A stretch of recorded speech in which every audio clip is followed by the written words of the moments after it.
I just chopped my spring onions and red onions, and I go ahead to blend some white onions, scotch bonnet, red onions, garlic, and 3 tomatoes. Then after that, I go ahead to season my chicken breast. One of my friends asked me why I'm always doing chicken breast. Don't ask me that question. It's just very easy to cook, and I'm not that patient to cook any other type of chicken.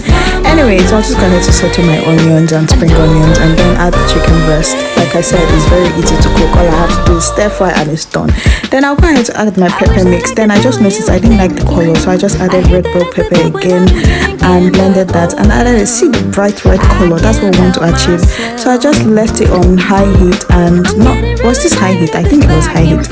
I waited for the water to evaporate, and I also added eggs. Then I added spinach for a little bit of crunch, and just mix that in, and I served it with rice. You can also serve this with naan bread if you want. Hope you like this recipe. See you in my next video. Bye bye.